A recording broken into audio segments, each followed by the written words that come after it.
Hi hello வணக்கம் guys. நம்ம இப்போ வந்து எதை பற்றி பார்க்க போகிறோம் அப்படின்னு சொல்லிட்டு பார்த்தீங்கன்னா, நம்ம 2025 முடிஞ்சு புது வருஷம் பிறக்க போகுது 2026.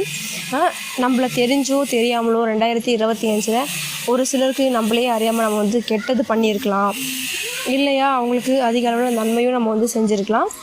அதை பற்றி தான் வந்து பார்க்க போகிறோம். நம்முடைய கர்ம பலன்களை தான் நம்ம வந்து பார்க்க போகிறோம். கர்ம பலன்கள் அப்படின்னா என்னென்னு சொல்லிட்டு பார்த்திங்கன்னா, நம்ம பிறப்பிலிருந்து இறப்பு வரைக்கும் இருக்கக்கூடிய நம்மளுடைய செயல்களை தான் கர்ம பலன்கள் அப்படின்னு சொல்லிட்டு சொல்லுவாங்க. கர்ம பலன்களை வழங்கக்கூடிய இறைவர் தான் சனி பகவான் அப்படின்னு சொல்லிட்டு சொல்லுவாங்க. அவர் தான் நம்மளுக்கு அந்த கர்மங்களெல்லாம் அளிக்கக்கூடியவர்.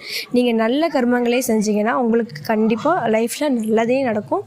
நம்மளுடைய தீய செயல்கள், ஒவ்வொருத்தவங்க தெரிஞ்சு தப்பு பண்ணுறவங்களும் இருக்காங்க, தெரியாமல் தப்பு பண்ணுறவங்களும் இருக்காங்க. தெரிஞ்ச தப்பு பண்ணுறவங்களுக்கு லைஃப் இப்போ வேணால் ஹாப்பியாக வந்து தெரியலாம், அவங்க பண்ணுற தப்பெல்லாம் வந்து அவங்களுக்கு நல்லதாக தெரியலாம். ஆனால் பின்னாடி வந்து அதனால் அவங்க வந்து நிறைய அனுபவிப்பாங்க. அதுக்கப்புறம் தான் வந்து அவங்களுக்கு புரியும், நம்ம வந்து இப்படி நிறைய தப்பை வந்து செஞ்சுட்டோம், இதுக்கப்புறமாவது நம்ம நல்லதை பண்ணணும்னு சொல்லிட்டு யோசிப்பாங்க. ஆனால் இப்போவே நீங்கள் உங்களோட தவறெல்லாம் திருத்திக்கிட்டு இந்த புது வருஷம் வந்து பிறக்க போகுது.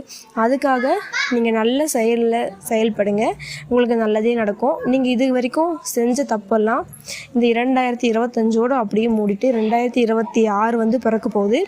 அதுக்காக சனி பகவானை வழிபட்டு அவருக்காக எள்ளெண்ணெய் தீபத்தால் நீங்கள் வழிபட்டு, நீங்கள் இது வரைக்கும் செஞ்ச தப்பெல்லாம் வந்து என்னை மன்னிச்சிரு, தெரியாமல் நான் தெரிஞ்சோ இல்லை தெரியாமலோ நிறைய தப்பு செஞ்சுருப்பேன், அதுக்கெல்லாம் உங்ககிட்ட வந்து நான் மன்னிப்பு கேட்டுக்கிறேன் அப்படின்னு சொல்லிட்டு இறை வழிபாடு செஞ்சு அவருக்கு எள்ளெண்ணெய் தீபம் வந்து 9 வாரம் அந்த மாதிரிலாம் ஏற்றணும்னு சொல்லுவாங்க.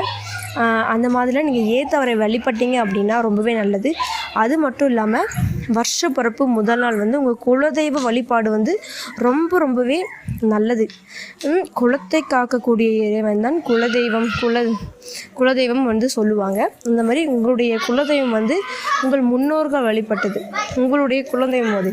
அது முன்னோர்கள் ஆசீர்வாதமும் அங்கே இருக்கும், அவங்களுடைய இதுவும் உங்களுக்கு வந்து ஆசீர்வாதமும் உங்களுக்கு கிடைக்கும், இறைவனுடைய ஆசீர்வாதமும் உங்களுக்கு கிடைக்கும். எந்த கடவுளை நம்ம வணங்குறோமோ இல்லையோ, நம்ம குலதெய்வத்தை கண்டிப்பாக வந்து நம்ம வணங்கணும்.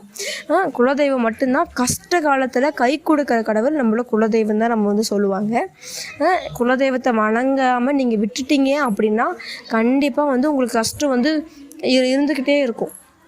ஒரு சிலர் வந்து குலதெய்வத்தை வணங்கவே மாட்டாங்க, வருஷத்தில் ஒரு தடவையாவது குலதெய்வத்தை வணங்கணும். ஒரு சிலர் வந்து குலதெய்வத்தை வணங்காமலே இருப்பாங்க. அப்படி வந்து அவங்களுக்கு வந்து தெரியாமல் இருக்கலாம், அந்த மாதிரி ஏதாவது இருக்கும். சாமிக்கிட்ட பூ போட்டு, உங்கள் இஷ்ட தெய்வத்துக்கிட்ட நீங்கள் வந்து பூ போட்டு பாருங்கள், என்னோட குலதெய்வம் எதுன்னு சொல்லிட்டு சொல்லி அந்த மாதிரி காமிங்க அப்படின்னு சொல்லி பூ போட்டு பாருங்கள். அந்த மாதிரி ஏதாவது செயல்படுங்க, கேளுங்க, கேட்டு தெரிஞ்சுக்கோங்க. உங்கள் முன்னோர்கள்கிட்ட இருக்கிறவங்கக்கிட்ட கேட்டு தெரிஞ்சுக்கோங்க எது கடவுள். அதை வந்து நீங்கள் கண்டிப்பாக வழிபடணும்.